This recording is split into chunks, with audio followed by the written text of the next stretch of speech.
The envelope was sitting on the passenger seat of my car when I got back from the venue's parking lot to grab my jacket. I hadn't left anything in the car. I picked it up. My name was written on the front in my mother's handwriting, that careful, curling script she only used when she wanted something to look official. Inside was a single folded document. I didn't need to read past the third line to know what it was. A deed transfer form. Already filled out. Already dated. With a little yellow sticky arrow pointing to the signature line at the bottom. My hands didn't shake. That surprised me. I folded it back up, slid it into my jacket pocket, and walked into my sister's wedding like a man who had just been handed a grenade with the pin already pulled. Rachel caught my eye the second I stepped through the doors. She was standing near the cocktail bar in her green dress, holding a glass of water, and she had that look, the one that said I already know something and I've been waiting for you. She crossed the room before I could reach her. Your dad was looking for you, she said quietly. He and your mom. They pulled Aunt Renee aside earlier and she looked sick after. I know what it is, I said. I showed her the envelope. She opened it, read it, and went very still. Rachel is a lawyer. She doesn't go still unless something is serious. Noah. Her voice was low and even. They had this drafted. This wasn't a conversation they were planning to have. They were planning to hand you a pen. I know. You're not signing this. I know that too. She searched my face. They're going to make a scene. Then they'll make a scene, I said. It's their daughter's wedding. Let them. My father found me 12 minutes later. He didn't come alone. He never did anything alone when he wanted to feel powerful. My mother was 2 steps behind him, already wearing the expression she reserves for situations where she needs to look wounded in advance. Eyes soft, lips slightly pressed, chin tilted just enough for sympathy. Noah. My father put his hand on my shoulder. Not warmly. The way you put your hand on something you own. Come with us for a minute. They led me to a small side room off the main hall. A coat room, essentially, with a folding table against one wall and fluorescent lighting that made everyone look tired and guilty. My father closed the door. My mother immediately said, "We just want to talk." Which meant the opposite. You got our letter, my father said. It wasn't a question. The deed transfer form? I said, yes. Good. He nodded like we'd already agreed on something. So you understand the situation. Tell me the situation in your own words, I said. I want to hear you say it. My mother shifted. My father's jaw tightened. He hated being asked to explain himself. Explaining felt like justifying, and Frank Callahan had never justified a thing in his life. Diana and Marcus need a strong start, he said. That's what families do. They support each other. They have an apartment, I said. A rental. He said the word like it was a disease. Your sister deserves stability. She deserves a real home. So do I said. Which is why I built one. My mother stepped forward then, and her voice dropped into that register, soft, injured, intimate, the one she used when guilt was the weapon of choice. No, you're single. You don't need 5 bedrooms. Diana is starting a family. You could always build again. You're so talented. I built that house over 4 years ago, I said. I designed every room. I poured the foundation. I worked 70-hour weeks for 3 years before that just to afford the land. You're asking me to hand that to Diana because she's getting married. We're asking you to be a brother, my father said. I've been a brother for 32 years, I said. What have I gotten for it? Silence. Real silence. The kind that confirms everything. My father's face changed. The diplomatic mask, thin as it always was, dropped completely. You'll sign it, he said. Tonight. This is not a debate. It's absolutely a debate, I said. It's my house. My name is on the deed. The one you filled out without asking me. You're going to stand there and tell me. Yes, I said. I'm going to stand there and tell you. No. 1 word. 2 letters. I had been afraid of saying it to him my entire life, and now that it was out, it felt like setting down something I'd been carrying so long I'd forgotten what my hands felt like empty. My father stepped closer. After everything we've done for you. Name one thing, I said quietly. Name one specific thing you did for me, not for Diana, not for the family image, for me. I'll wait. My mother made a small broken sound. My father's neck flushed red. You ungrateful. I paid my own college tuition, I said, my voice still calm, still level. You paid Diana's. I drove a 12-year-old car until I was 26. You bought Diana a car for her birthday when she was 19. I came to you once, when I was 24 and needed help with a medical bill. You told me to figure it out. I figured it out. I've been figuring it out ever since. I paused. So when you say after everything we've done for you, I need you to explain what that means. Because from where I'm standing, you cut me off years ago. You just didn't tell me. My father went quiet. Not the quiet of a man absorbing what he's heard. The quiet of a man deciding what to do next. My mother stepped toward me and for a moment, just a moment, I thought she was going to say something real. Something true. Something that had been buried under 20 years of choosing favorites. Instead she leaned in close and whispered, "You'll sign it tonight, Noah. One way or another." I looked at her. My own mother. And I realized she wasn't warning me. She was promising. My assigned seat was table 11.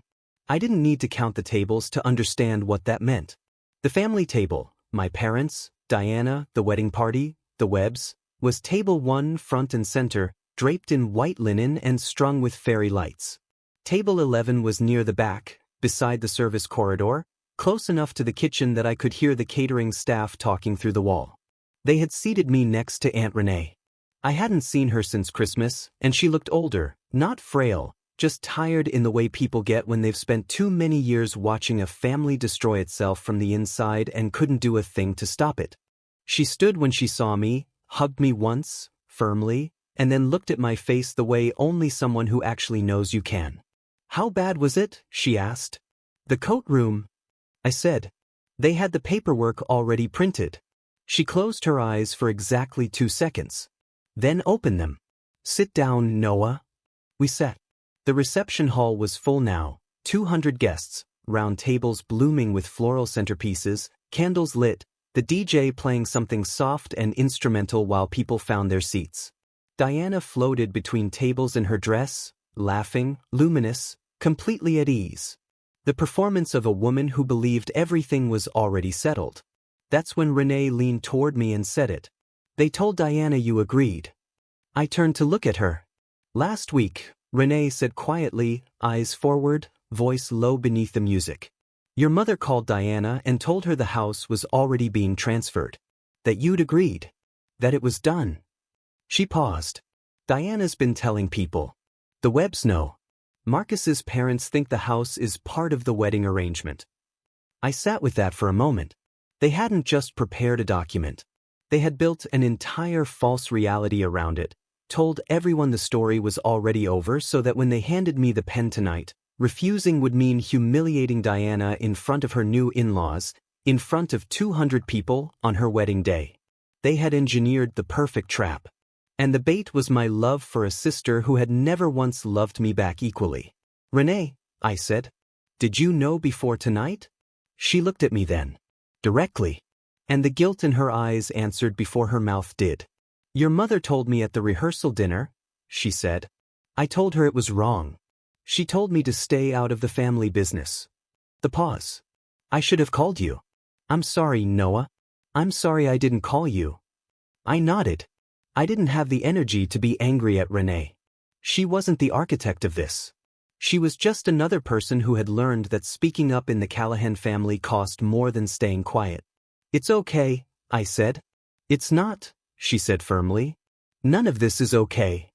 Dinner was served. I ate. I watched. I watched my father work the room, hand on shoulders, big laugh, refilling glasses, the performance of a generous patriarch. I watched my mother glide between tables, touching cheeks, accepting compliments on the centerpieces she hadn't arranged. I watched Diana, radiant and certain, and Marcus beside her, quieter than I expected a groom to be, eating slowly, watching the room with dark, careful eyes. At one point Marcus looked directly at me from across the room. I looked back. He held it for a moment, just a beat too long, then looked away. Something about that look stayed with me. It wasn't hostility. It wasn't guilt. It was something closer to recognition. Like two people who've both read the last page of the same book and are waiting for everyone else to catch up. I filed it away. The speeches began at 8:15. The best man went first, funny, warm, harmless. Marcus's mother cried. Diana laughed. The room was loose and happy and full of champagne. Then my father stood up. He buttoned his jacket, took the microphone from the DJ stand with the ease of a man who believed rooms belonged to him naturally, and smiled at the crowd. I want to take a moment, he said, voice warm and rolling, to acknowledge something that I think speaks to the character of this family. To what we believe in. To what we stand for. Rachel's hand found mine under the table. She had moved to sit beside me sometime during the speeches. Her grip was steady and tight. My son Noah, my father gestured toward me, 200 heads turning, 200 pairs of eyes finding my face, has given Diana and Marcus the most extraordinary gift. His home. The house he built with his own hands. A pause for effect. He was good at pauses. He's signing it over to them. Because that's what this family does. We take care of each other. Applause. Actual applause. Warm and genuine and completely uninformed. I heard Diana make a sound, a soft, happy, overwhelmed sound, and I didn't look at her. I looked at my father. He was smiling at the crowd, absorbing the applause like sunlight, and then his eyes cut to me. Sign it. Don't embarrass us. Not here. That was what his look said. I stood up. The chair scraped back and Rachel grabbed my wrist, not to stop me, I realized. To steady me. To say I'm here. I'm right here. I stood and I spoke clearly and I didn't raise my voice, because I didn't need to. 200 people were already looking at me and the room was quiet enough that every word landed exactly where I needed it to. I never agreed to that, I said. 3 seconds of absolute silence. Then the room fractured. Whispers broke like a wave from the front tables backward. My mother's face went white. My father's smile didn't fall. It froze, which was worse, because underneath the freeze was something volcanic. Diana turned from the bridal table and looked at me, and I watched the happiness drain out of her face and something uglier flood in to replace it. Noah. My father's voice was low and warning into the microphone. I never agreed, I said again, steady. The house is mine. I built it. I'm keeping it. I'm sorry if someone told you otherwise, but that's the truth. Somewhere near the front, one of Marcus's aunts said, "Oh my God," loud enough for 6 tables to hear. My father set the microphone down on the table, carefully, deliberately, and stepped off the raised platform. Aunt Renee's hand closed around my forearm. Noah. Her voice was tight. Urgent. His hand, look at his hand. My father was walking toward me through the tables. And in his right hand, held low against his thigh, was the brass centerpiece from the nearest table. A solid, heavy column of metal, 18 inches long, the kind of thing that costs $300 to rent and weighs enough to matter. He wasn't stopping. I had exactly 2 seconds to decide whether I believed my father would actually do it. I had known Frank Callahan for 32 years. I had seen him slam doors hard enough to crack frames. I had seen him put his fist through drywall when I was 9 years old because I dropped a plate. I had spent my entire childhood reading the temperature of a room by the sound of his footsteps in the hallway. I believed him. But believing it and moving in time were 2 different things. The brass centerpiece caught me just above the right temple. Not a swing, not wild and wide like a man who'd lost control. Controlled. Deliberate. A short, hard arc. The kind of motion that said this wasn't the first time Frank Callahan had decided that violence was a faster language than words. The sound it made was wrong. Too sharp. Too solid. The floor came up. I didn't feel myself fall. I was standing and then I was not standing, and the carpet was against my cheek, and everything had a half-second delay on it, like a film reel slipping off its track.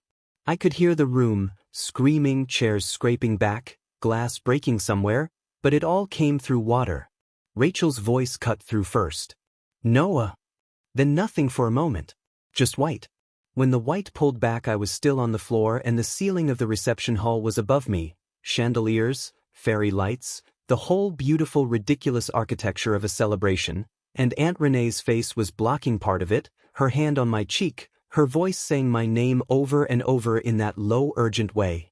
"Don't move," she said. "Stay still. Look at me. Look at my eyes." I looked at her eyes. "Good," she said. "Good. Stay with me." My hand went to my temple. Came back wet. The room was chaotic. I could piece it together in fragments from the floor, voices overlapping, the DJ silent, someone near the bar crying loudly, the double doors at the back banging open as two of the catering staff rushed in from the corridor. My father's voice rose above it all. He provoked me. Loud, immediate, already building the narrative before the echo of the impact had finished bouncing off the walls. Everyone in this room saw what happened. He made a scene, he humiliated his sister on her wedding day, and he provoked me. Everyone saw it. A few murmurs. Not agreement, shock, mostly, but my father had spent decades understanding that if you spoke first and spoke loud and spoke certain things, people's memories became flexible. "Frank." A man's voice, one of the guests, older, someone's uncle. "Frank, he's bleeding." "He's fine," my father said. "He's fine." Everybody calmed down. I turned my head, slowly, the room tilting with it, and found Diana. She was standing 3 feet from me. Still in her dress. Still holding her champagne flute, she hadn't even set it down. She was looking at me on the floor with an expression I will never fully be able to describe, because it wasn't one thing. It wasn't horror. It wasn't guilt. It was closer to calculation. Like she was running numbers. Deciding what this cost her. Deciding what story she needed to be true. She didn't kneel down. She didn't say my name. She didn't take one step toward me. She turned to the nearest guest, one of her bridesmaids, and said quietly, "He shouldn't have done that." He knew what tonight meant. About me. On the floor. Bleeding. I filed that away too. Somewhere deep. Somewhere permanent. Rachel was already moving. I could hear her voice, sharp, clipped, professional, on the phone to the side of me. "Yes, assault with a weapon, he's conscious but there's significant bleeding from the temple. No, the suspect is still on scene." And then her other hand, the one not holding the phone, was pressed flat and firm against the side of my head, and she was looking down at me with an expression that was the exact opposite of Diana's. Not calculation. Not performance. Just fierce, focused love and the particular rage of someone watching a person they care about get hurt while the people responsible pretended it was a misunderstanding. "Rachel," I said. My voice came out rough and too slow. "Don't talk," she said. "I've got you. Don't talk." "Are you photographing everything?" "The beat." "I photographed the centerpiece before he even put it down," she said. "I have him on video from the moment he stepped off the stage. I have 12 witnesses who haven't moved from their seats." She paused. "I also have the deed transfer document in my bag. Printed. With your mother's handwriting on the sticky tab." Even from the floor, bleeding, with the room tilting slowly on its axis, I felt something that might have been the first clean breath I'd taken all evening. My mother had found her role by now. She was crying. Of course she was crying. Standing near the bridal table with her hand pressed to her mouth and tears streaming, and 3 of her friends had already gathered around her, hands on her back, murmuring comfort, and the performance was so seamless, so immediately constructed, that if you had walked into that room cold you would have assumed she was the victim. Not me. On the floor. Standing upright with a champagne glass within reach. Aunt Renee saw me watching Carol and said, very quietly, so only I could hear, "Don't. She's not worth it right now. Stay with me." Somewhere behind me, my father was still talking. Still working the room. Still building the case. I could hear him cycling through it. He made a scene, he disrespected his sister. I lost my temper, but anyone would have. This is a family matter, let's not involve the police. Too late. Rachel had made sure of that 4 minutes ago. I pushed myself up. Slowly. Renee gripped my arm and I used it, got one knee under me, then the other, then I was sitting up and the room spun once and settled. The right side of my face felt hot and tight and wrong.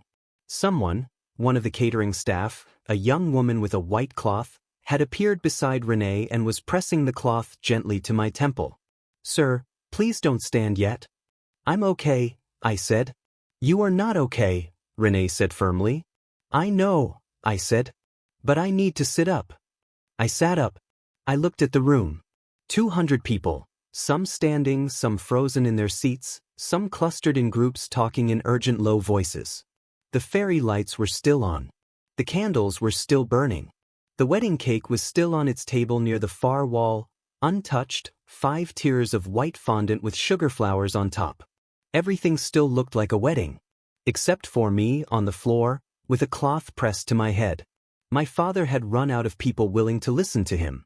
The crowd had thinned around him, not dramatically, not all at once, but the slow retreat of people who don't want to be too close to something they can no longer pretend is acceptable. He was standing near the stage now. Alone. Still holding himself straight, still set-jawed, still Frank Callahan, but the room had shifted its weight and he could feel it. Diana was beside him. Her new husband was not. I looked for Marcus. He was at the microphone. I don't know when he'd moved there. I don't know if anyone else had noticed yet. He was just standing at the DJ's microphone on the raised platform, completely still, his jacket still perfectly pressed, his bow tie still straight. He looked like a man who had arrived at a destination after a very long journey and was taking a moment before he knocked on the door. He looked at my father. Not at Diana. Not in the crowd. Not at me. At Frank Callahan. And the look on his face was not anger. It was something quieter than anger. Something that had been decided a long time ago. He reached out and tapped the microphone once. The sound cut through the room like a stone through glass. Everyone turned. And Marcus Webb, Diana Callahan's husband of approximately 4 hours, opened his mouth. The room didn't know what was happening yet. That was the strangest part, watching 200 people turn toward the microphone with the residual instinct of wedding guests, conditioned by an evening of toasts and speeches to assume that whoever held the mic was about to say something warm. Something celebratory. A few people actually smiled in anticipation. Marcus let the silence sit for exactly long enough to make it uncomfortable. Then he said, "I owe this room an apology." His voice was calm. Not shaking. Not performed. The voice of a man who had rehearsed this, not the words, but the stillness, who had decided weeks ago that when this moment came he would not flinch from it. Diana, still standing near my father, tilted her head. Confused. A small smile played at the corner of her mouth because she still believed, in those last few seconds, that her husband was about to do something that helped her. "I've known something for 8 months, Marcus said.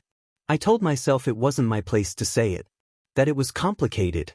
That people would get hurt." He paused. "Then I watched a man get put on the floor tonight for refusing to give away something he built with his own hands. And I decided that being too complicated wasn't a good enough reason anymore." The smile left Diana's face. 8 months ago, Marcus said, I came home early from a work trip. I wasn't supposed to be back until Sunday. It was Friday night. He stopped. Looked down at the microphone for a moment. The gesture of a man choosing his next words not for drama but for accuracy. Carol Callahan was in my apartment. The name landed in the room like something dropped from a height. I heard it hit, heard the specific quality of silence that follows a sentence that rearranges reality, and I turned slowly, carefully, still on the floor with Renee's hand on my arm, and I looked at my mother. Carol Callahan had gone the color of old paper. Not the performed grief from 10 minutes ago. Not the cultivated wounded expression she'd been wearing all evening. This was something else entirely, the particular stillness of a person watching the only door out of a burning building swing shut. She wasn't there for a friendly visit, Marcus said. I want to be clear about that. I want to be clear about exactly what I mean so that no one in this room can walk away tonight and tell themselves they misunderstood. He reached into his jacket pocket and produced his phone. I have texts, he said. Dated. Time-stamped. 7 months of them. He looked up at the crowd. I'm not going to read all of them. I'm going to read 3. Diana made a sound. Not words. Just a sound, low and disbelieving, from somewhere deep in her chest. Marcus read the first text. It was my mother's number. Her name in his contacts, Carol C., and the message was short and domestic in the way that made it worse, not better. Not passionate. Not dramatic. Just a message about timing. About when Frank would be away. About a hotel name. The Meridian. Room 412. The date was last September. Marcus read the second text. This one was longer. My mother's words. I won't repeat all of them here because some things, once known, cannot be unknown, and I am still deciding what I want to carry and what I want to put down. But the core of it was unmistakable. It was the text of a woman who believed she was in something real, who had constructed an entire interior world around it. The room had stopped breathing. Marcus read the third text. It was the most recent, sent 6 weeks before the wedding. And in it, my mother asked Marcus, plainly, directly, whether he was going to tell Diana. His response, which he also read aloud, was 2 words. Not yet. He lowered the phone. The room stayed silent for 3 full seconds. Then it broke open. Not in one direction, not in the clean cinematic way where everyone reacts the same. It broke in 4 or 5 directions at once. Gasps near the back. A woman at table 3 stood up so fast her chair fell. Someone near the bar said what the and didn't finish. 2 of Diana's bridesmaids grabbed each other's arms. Marcus's mother, at the front table, sat completely motionless with her hands flat on the tablecloth, staring at her son, and I couldn't tell from her face whether she was devastated or whether some part of her already knew. Diana collapsed. Not dramatically. Not faint. Her knees simply gave out. The structural failure of a person whose entire architecture has been removed in a single moment, and she went down onto the carpet in her wedding dress and made a sound that I will carry for a long time. A sound that was not about the affair, not yet, not really. It was the sound of a woman realizing that the night she had built her entire future on had been hollow at the center all along. I didn't feel satisfied. I want to be honest about that. I felt grief. For her. Despite everything. My father had not moved. Frank Callahan, who had an answer for everything, who had filled every room he'd ever entered with the certainty of his own authority, was standing completely still. The color had not left his face. That was a strange thing. He hadn't gone pale. He'd gone red, a deep, suffusing red that started at his collar and moved upward, and his hands were at his sides and his jaw was so tight I could see the muscles working from across the room. He was looking at my mother. And my mother could not look back at him. Carol Callahan was sitting now. I hadn't seen her sit. She was just suddenly sitting, in a chair near the bridal table, her hands in her lap, her eyes fixed on some middle distance that didn't contain anyone or anything. The performance was completely gone. There was nothing left to perform. She looked small. She looked like someone who had been waiting, on some level, for exactly this. The way people who carry secrets sometimes secretly want to be caught because the weight of it has become unbearable. No one was comforting her now. Marcus set the phone back in his pocket. He looked at the microphone for a moment. Then up in the room. I should have ended it immediately, he said. I should have confronted it, canceled this wedding and told Diana the truth months ago. I didn't. That's on me. I'll carry that. He paused. But I want to be clear about why I'm saying it now. He found me. I was still on the floor, Renee beside me, Rachel on my other side, the white cloth still pressed to my temple, and Marcus looked at me directly, in front of every single person in that room, and he said, I watched this family treat Noah like furniture for as long as I've known them. Invisible when it was convenient. Useful when they needed something. Tonight I watched his own father put him on the ground with a piece of metal, over a house, and then turn around and ask the room to see it as reasonable. He stopped. I was going to stay quiet, he said.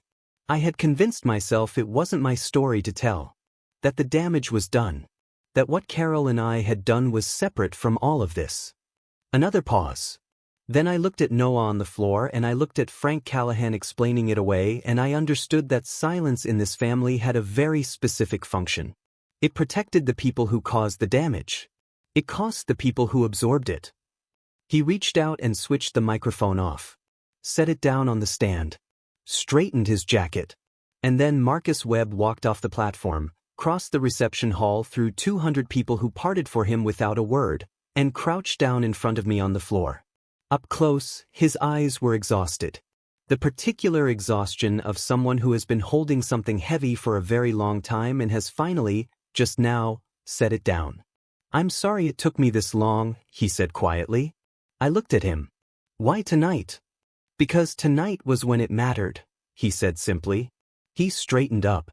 And then he walked to the exit, pushed through the double doors and was gone. The doors swung shut behind him. Nobody stopped him. Nobody followed. The reception hall held its breath, fairy lights still burning, wedding cake still perfect on its table, Diana still on the floor in her dress, and then, distantly, beautifully, with the specific timing of the universe occasionally deciding to be useful. The first siren. The police arrived in 2 cars. For officers through the double doors, radios crackling, the specific energy of authority entering a space that has been holding its breath, and the reception hall, which had been buzzing with the fractured chaos of 200 people processing the last 20 minutes, went suddenly and collectively quiet. Rachel met them at the door. She had everything ready. Of course she did. The photographs. The video. The deed transfer document with my mother's handwriting on the sticky tab. She had written the timeline on the back of a cocktail napkin in the precise, structured way lawyers write things. Time, event, witness count, evidence reference, and she handed it to the lead officer the way someone hands over a completed file. The officer looked at it. I looked at her. I looked at the room. "Where is the individual who?" "Table 1, Rachel said. "Blue suit. He still has the centerpiece or it's within 3 feet of him. Don't let him tell you it was mutual. It wasn't. I have it on video from the moment he picked it up. My father saw them coming. I watched him make the calculation. The same calculation Frank Callahan had been making his whole life when consequences appeared on the horizon." His eyes moved to the officers, then to Rachel, then to me, still sitting on the floor with a cloth pressed to my head, and I saw the moment he decided his best move was reasonableness. He spread his hands. Stepped forward. "Officers, I'm glad you're here. This is a family situation that got out of hand, and I think if everyone just takes a breath." "Sir." The officer didn't raise his voice. "I didn't need to. We're going to need you to step to the side with me. I'm the father of the bride. I just want to explain." "Sir." "Step to the side." The smile held for one more second. Then it didn't. They walked my father out of the reception hall in handcuffs at 8:47 in the evening. Not roughly. Not dramatically. Just 2 officers, 1 on each side, and my father walking between them with his jaw set and his eyes forward and the particularly rigid dignity of a man who refuses to let his face show what his body already knows. He didn't look at me as he passed. He didn't look at my mother either. He walked through the double doors and the room watched him go and nobody said a word. I was on my feet by then. Slowly, carefully, with Renee on one side and Rachel on the other, and the young woman from catering who had been pressing the cloth to my temple had been replaced by a paramedic. One had come in with the second police car, who was doing the quiet, efficient work of assessing whether I needed a hospital. "Significant laceration," he said, more to his kit than to me. "You'll need stitches. Possibly a concussion. You need to be seen tonight." "After," I said. "Mr. Callahan." "After," I said again. He looked at Rachel. She nodded once. He stayed close but didn't push. Diana found me. I heard her before I saw her, the sound of her dress moving, the specific cadence of her heels, and then she was in front of me and she looked different. The collapse had passed. She had pulled herself up off the floor and rebuilt something in the minutes since Marcus had walked out the door, some functional armor assembled from fury because fury was easier than the alternative. Her eyes were red. Her mascara had tracked twin lines down her cheeks. Her bouquet was gone, set down somewhere, abandoned, and without it her hands didn't know what to do with themselves. She looked at me and said, "You ruined my wedding." The room was still half full. People who hadn't been able to make themselves leave. Who were gathered in small clusters near the walls and the bar, pretending to talk amongst themselves, actually watching us. But I wanted witnesses for this too. "No," I said. "You stood up in front of everyone and made a scene and now." "Diana." My voice was quiet. Even. "Stop." My husband walked out and my father was in handcuffs and my mother. She stopped. Her voice cracked on the word mother. Just once. She pushed through it. You did this. You couldn't just, for one night, you couldn't just sign over my house, I said. That's the end of that sentence. I couldn't just sign over my house. It was a gift. It was a theft dressed up as a family obligation, I said. And you knew that. You knew they hadn't asked me. You knew they told you it was already done without asking me first. And you said nothing. You let it go because you wanted the house and you didn't care what it cost me to lose it. She opened her mouth. Don't, I said. I'm not doing this tonight, Diana. I genuinely don't. Then when, she said, and her voice broke wider this time, the anger cracking around its edges to let the actual thing through, not fury, but devastation, raw and real and almost sympathetic. When do we do this? When do we talk about all of it? We don't, I said. That's what you're not understanding. There's no conversation coming where everything gets repaired. There's no dinner where we work through it. What happened tonight wasn't an aberration, it was just the first time it happened in front of 200 people. I paused. Your father put me on the floor, Diana, over a house. And your first instinct was to stand above me and calculate what it cost you. Silence. She knew I'd seen her. Standing there. Champagne glass in hand. I was in shock. You were in calculation, I said. I know the difference. I've been watching you calculate since we were children. Her chin lifted. So that's it. You're just done. With all of us. Your mother had an 8-month affair with your husband, I said as gently as I could, which wasn't very gently, because some things cannot be made gentle. That has nothing to do with me.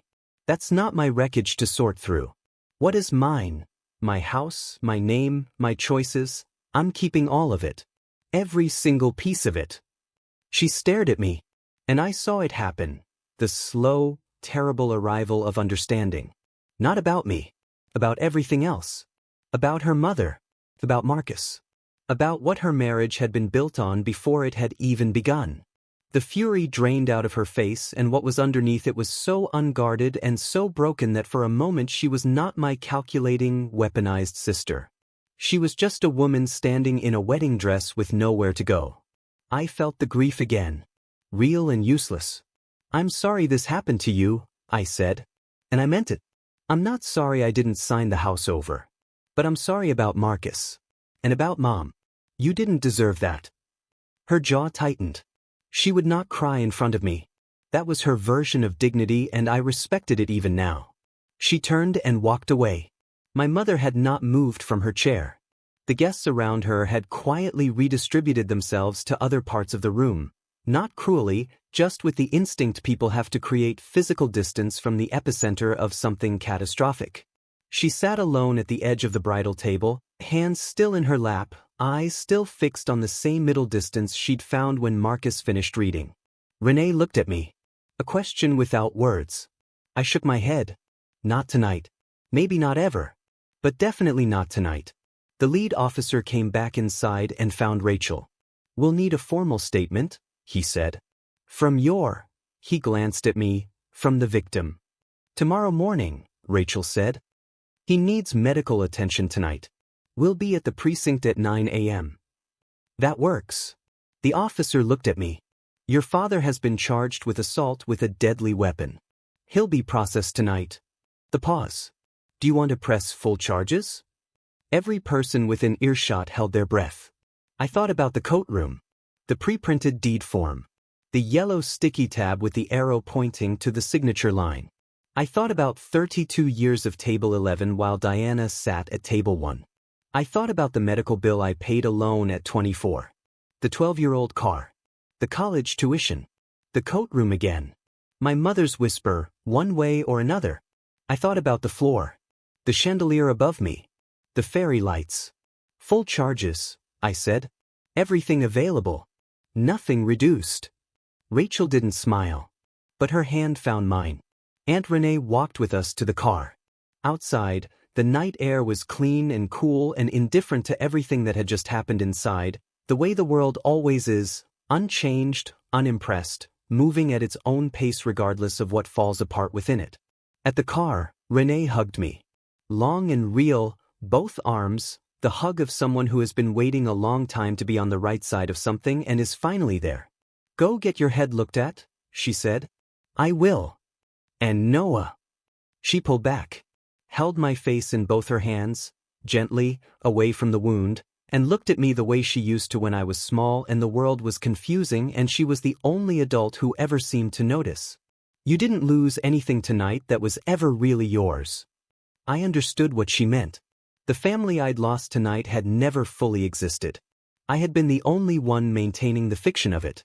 Tonight the fiction had simply stopped. I nodded, got in the car. Rachel started the engine. And then she handed me my phone. "You should look at this," she said carefully, "before we go." On the screen was a text from an unknown number, sent at 7:14 p.m., before the reception had even started, before the speeches, before my father took the microphone, before the centerpiece, before any of it. The message was 3 sentences long. I read it once. Then I read it again. The text read, "Noah, I don't expect you to understand this tonight.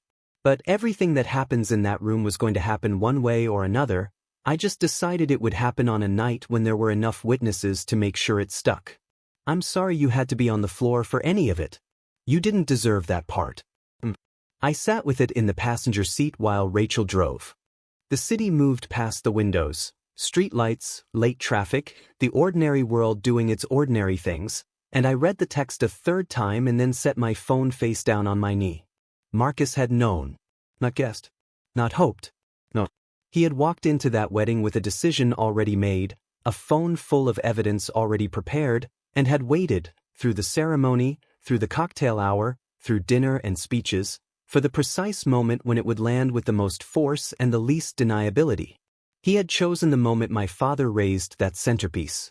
Because after that, no one in the room could call it a disruption. No one could call it cruelty or timing or a man blowing up a wedding out of spite. After what my father did, Marcus standing at that microphone was the only honest thing that happened all evening. He had waited for the room to see who Frank Callahan really was. Then he had shown them who Carol Callahan really was. And then he had walked out the door. "Say something," Rachel said quietly. "He planned it," I said. "I know. He planned the whole thing. He came in knowing he was going to do it." "I know, Noah."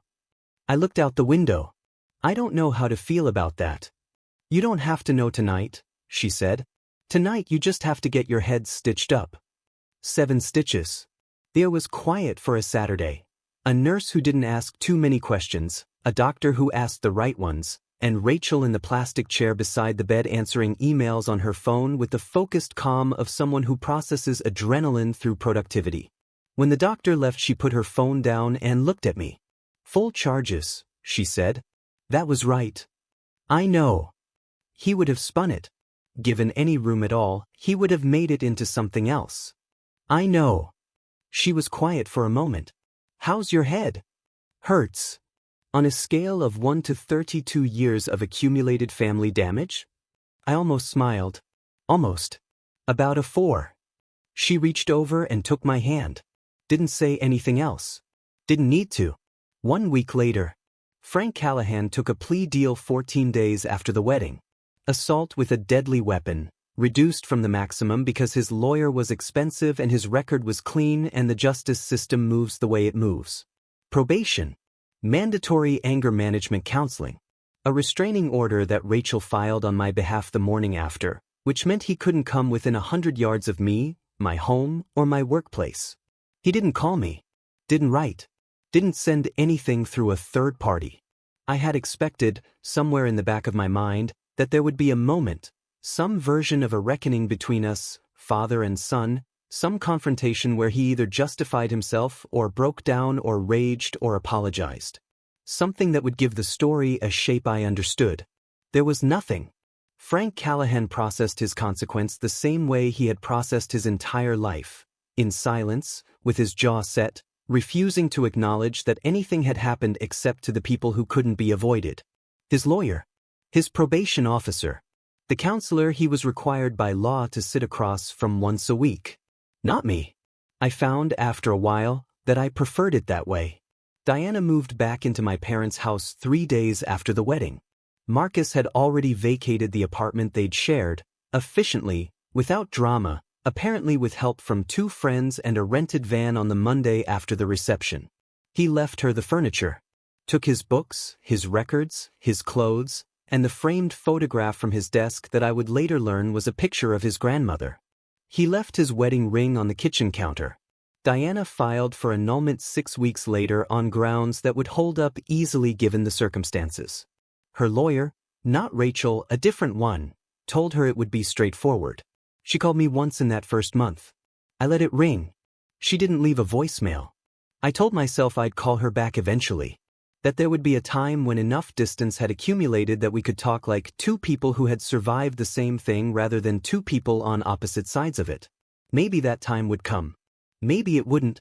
I stopped trying to decide. My mother called on a Tuesday evening, 3 weeks out. I was at home, my house, every brick and beam of it exactly where I had put it, sitting at the kitchen table with a cup of coffee going cold in front of me when the phone buzzed and her name appeared on the screen. I looked at it for the full duration of the ring. Then I let it go to voicemail. I waited 10 minutes. Then I called Rachel. She left a message. I said when she picked up, "Do you want me there when you listen to it?" Yes. She was at my door in 20 minutes. She sat across from me at the kitchen table and I put the phone between us on speaker and pressed play. My mother's voice filled the kitchen. She had clearly written it out beforehand. There was a prepared quality to it, the cadence of someone reading something they've revised, and she said she was sorry, that she knew sorry wasn't enough, that she had made choices she couldn't undo and hurt people she loved, and she needed me to know that I had never been less important to her than Diana, that she hoped one day. Rachel reached over and pressed stop. She looked at me. "Once is enough." "Once is enough," I agreed. I deleted it. Not in anger. Not with satisfaction. Just the clean, necessary act of closing something that had no useful future. The way you close a document you finished reading. The way you close a door on a room you're done with. We sat in my kitchen for another hour, Rachel and I, drinking coffee and talking about other things, her case, my next project, a trip we'd been loosely planning for months, and the voicemail existed and then it didn't and the evening continued. 6 weeks later, I met Marcus for coffee on a Wednesday morning. He had texted 2 weeks after the wedding, short, no pressure, something like "If you ever want to talk, I'm here, if not, I understand completely." I had sat on it for 2 weeks before I responded. When I did, I kept it equally short. The place on Clement Street. 10 a.m. He was already there when I arrived. Jacket, no tie, the particular ease of a man who has burned down his own life and found, on the other side of the fire, that he is still standing. We shook hands. We ordered coffee. We sat. For a moment neither of us said anything and it wasn't uncomfortable. It was the silence of 2 people who have nothing to perform for each other. "How's your head?" he asked. "Healed," I said. "Scars still there." He nodded. Looked at his cup. I've thought about whether I did the right thing. The how of it. The timing. And I think the what was right, he said. I think the how was selfish. I chose a moment that served my own need to finally stop carrying it. The fact that it also happened to serve you, he paused. I want to be honest. That wasn't purely altruistic. I appreciated that. More than a cleaner version of the story would have given me. "Why didn't you just end it with her?" I asked. "With my mother.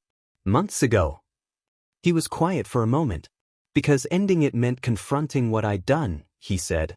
And I kept telling myself I'd find a way to do that didn't destroy everything. And then the wedding got closer and I understood there was no such way. There never had been. He looked up. "Your family was very good at making the people around them believe that the only options available were the ones they'd already decided on." I thought about the coat room. The pre-printed deed form. "Yes," I said. "They were." He nodded. We drank our coffee. After a while he said, "The house is still yours." "The house is still mine," I said. "Good," he said simply. And he meant it. We stayed another 30 minutes, talking about small practical things. His plan to move to a different city, the job he'd already lined up, the clean slate energy of a man with nothing left to protect. When we left, we shook hands again on the sidewalk, and he walked one direction and I walked the other, and we both understood, without saying it, that this was the only coffee we would ever have. That was fine. Some connections don't need to continue to have been real. The house. I want to tell you about the house. Not the square footage or the architecture, though I know every measurement by memory, could draw the floor plan in my sleep. I want to tell you about what it cost. For years. 70-hour weeks. A savings account that hit zero 3 times before it finally held. A back injury in year 2 from doing too much of the physical work myself because I couldn't afford not to. Weekends that were never weekends.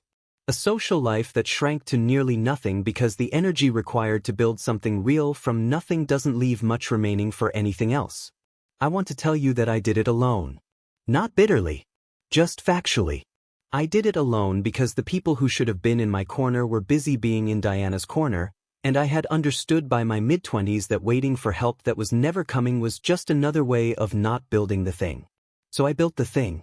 On a Saturday morning, 6 weeks after the wedding, I stood at the front door of my house. Just stood there. Coffee in hand. Morning light coming in at the angle it comes in at this time of year, falling across the entryway in a way I had specifically designed when I drafted the window placement. I had wanted morning light in exactly this spot, had calculated the orientation of the house around it, had sat with the blueprints on a Tuesday night 3 years ago and moved a window 3 inches to the left to get it right. The light was exactly where I had put it. Nobody had taken the house. Nobody had signed it over. Nobody had made me feel guilty enough or afraid enough or small enough to hand it to someone who hadn't built a single inch of it.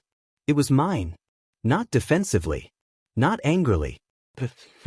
The way a thing is yours when you made it from nothing with your own hands and your own sacrifice, and nobody gave it to you and nobody can take it from you, and you are finally, completely, standing inside the life you built and not the one someone else designed for you. Rachel appeared behind me, warm coffee cup, her hair not yet done, squinting into the morning. "You're doing the thing again," she said. "What thing?" "The standing at the door looking at your house thing. I built this house." "I know you did. Every window. Every wall." "Noah." "Yeah. I know," she said. She leaned against the doorframe beside me. "I know you did." We stood there together in the morning light, in my house, and the Callahan family, Frank with his probation officer, Carol with her silence, Diana with her annulment, the whole beautiful wreckage of them, existed somewhere out there in the world, carrying their consequences at whatever pace consequences travel. And I stood here, in the light I had calculated, in the house I had built, in the life I had earned, still standing.